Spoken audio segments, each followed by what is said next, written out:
اگر میاں بیوی کے اندر طلاق ہو جاتی ہے اور ان کے بچے ہوں تو یہ بچے ماں کے پاس رہیں گے یا والد صاحب کے پاس رہیں گے، یہ شرعی مسئلہ ہم ڈسکس کر لیتے ہیں۔ تو دیکھیں، اگر زوجین کے اندر، میاں بیوی کے اندر طلاق ہو گئی تو ان کا اگر کوئی لڑکا ہو تو وہ 7 اسلامی سال کی عمر تک ماں کے پاس رہے گا، اور جب 7 سال اس کی عمر مکمل ہو جائے گی تو اس کے بعد باپ اس کی پرورش کرے گا بلوغت تک۔ اس لڑکے کے بالغ ہونے تک باپ کی پرورش میں وہ رہے گا، اور بالغ ہونے کے بعد پھر یہ سمجھدار ہے، یہ خود فیصلہ کرے گا کہ اسے ماں کے پاس رہنا ہے یا والد صاحب کے پاس رہنا ہے۔ بہتر یہ ہے کہ وہ دونوں کے پاس رہے، تھوڑے دن والدہ کے پاس، تھوڑے دن والد کے پاس، اور دونوں کے ساتھ اسے حسن سلوک کرنا، اچھا رویہ رکھنا اور ان کی ضروری خدمت کرنا، یہ اس کے لیے حکم اس پر ہوگا۔ تو 7 سال تک ماں اس کی پرورش کرے گی، اور 7 سال کے بعد بلوغت تک باپ اس لڑکے کی پرورش کرے گا، اور بالغ ہونے کے بعد وہ دونوں جگہوں پر رہ سکتا ہے، اور دونوں کی خدمت کرنا، دونوں کے ساتھ اس نے سلوک کرنا اس کے لیے ضروری ہوگا۔ جب وہ والدہ کے پاس رہ رہا ہوگا 7 سال تک تو والد سے ملاقات کرنے سے نہیں روکا جا سکتا، جو روکے گا وہ گناہ کرنے والا ہوگا۔ جب والد صاحب کے پاس وہ لڑکا رہ رہا ہوگا تو ماں کو اس لڑکے سے ملنے سے نہیں روکا جا سکتا، وہ ملاقات کرنا چاہے تو اسے ملنے سے نہیں روکا جائے گا، ملنے دیا جائے گا۔ یہ ہے لڑکے کا معاملہ۔ اگر لڑکی ہو تو وہ 9 سال تک اپنی والدہ کے پاس رہے گی، والدہ اس کی پرورش کرے گی، اور 9 سال کے بعد شادی کی عمر تک وہ والد کی کسٹڈی میں رہے گی، والد اس کی پرورش کرے گا۔ جب 9 سال تک والدہ کے پاس رہے گی تو والد اس سے ملاقات کرے گا، اور اس کے بعد شادی تک والد کے پاس رہے گی تو والدہ اس سے ملاقات کر سکتی ہے۔ ملاقات سے ماں باپ کو اپنے بچوں کے ساتھ ملنے سے کوئی بھی نہیں روک سکتا ہے، جو روکے گا وہ گناہ گار ہوگا، ناجائز ہوگا۔ اچھا، لڑکی کے کیس میں اگر جو 9 سال تک اسے لڑکی پالنے کا، پرورش کرنے کا حق شریعت نے دیا ہے، یہ حق سلب ہو جائے گا اگر یہ عورت، یہ لڑکی جس نے ابھی طلاق لیا ہے، وہ کسی ایسے بندے سے آگے نکاح کر لیتی ہے جو اس لڑکی کا نامحرم ہو۔ یعنی اس لڑکی کے نامحرم سے یہ عورت دوسری شادی کر لیتی ہے طلاق کے بعد، تو اب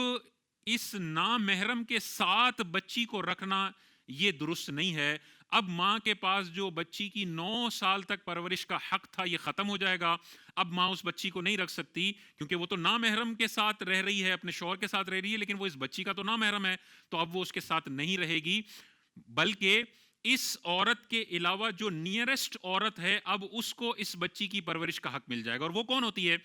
اگر ماں نے دوسری شادی کر لی کسی نامحرم کے ساتھ جو لڑکی کا نامحرم ہے، تو پھر نانی کو حق ملتا ہے۔ اس لڑکی کی نانی 9 سال تک اس کی پرورش کرے گی۔ نانی فوت ہو چکی ہے تو پر نانی اگر زندہ ہو تو پر نانی کا حق ہوتا ہے۔ والدہ نے بھی دوسری جگہ شادی کر لی جو اس بچی کا نامحرم مرد ہے،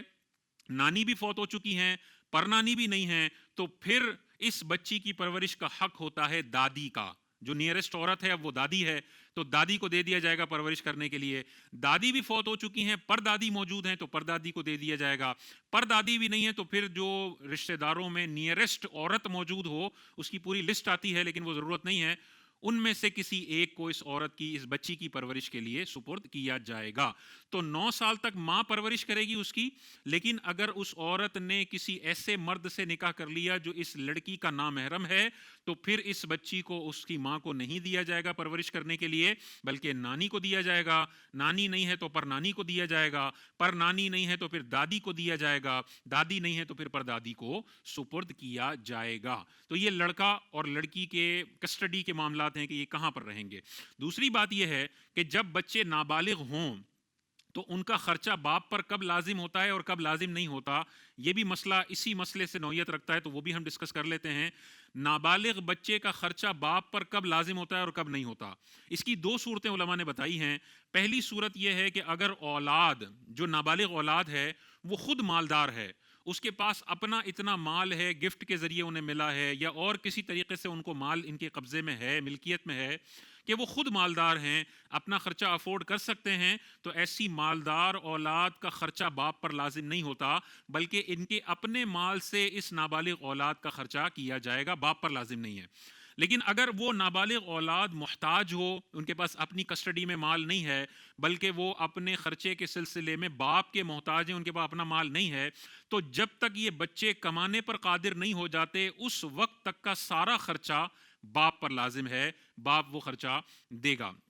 بچی کی شادی ہو جائے گی تو شادی ہونے تک جو سارا خرچہ اولاد کا ہے وہ باپ کے ذمے ہوگا. تو جب ماں 7 سال تک لڑکے کی پرورش کر رہی ہے اور 9 سال تک لڑکی کی پرورش کر رہی ہے تو ان 9 سالوں کا اور 7 سالوں کا جو خرچہ ہے اولاد کا وہ باپ کے ذمے ہے. باپ پر لازم ہے کہ وہ خرچہ وہ ماں کو دے گا اور ماں پر یہ لازم ہے کہ یہ پیسے وہ اپنے بچوں پہ خرچ کرے گی, اپنی ذات کے لیے وہ خرچ نہیں کر سکتی, کیونکہ عدت کے بعد شوہر پر بیوی کا کوئی خرچہ لازم نہیں ہے جو اس کی سابقہ بیوی ہے. جو بھی پیسہ اسے مل رہا ہے وہ اس کے بچوں کے لیے مل رہا ہے اور بچوں پر خرچ کرنا ضروری ہے. وہ اپنی ذات پر اگر خرچ کرتی ہے تو گناہ گار ہوگی, اور اب اپنی جیب سے اتنے پیسے لگانا ضروری ہے اپنے بچوں پر جو اس نے اپنی ذات پر خرچ کر لی ہیں. تو یہ مسئلہ ذہن میں رکھیں گے تو طلاق کے بعد بچوں کی حوالگی کے حوالے سے اور ان کے پیسوں کے حوالے سے بہت سارے جھگڑوں سے انسان محفوظ رہے گا اور بڑے پرسکون انداز میں یہ سارے فیصلے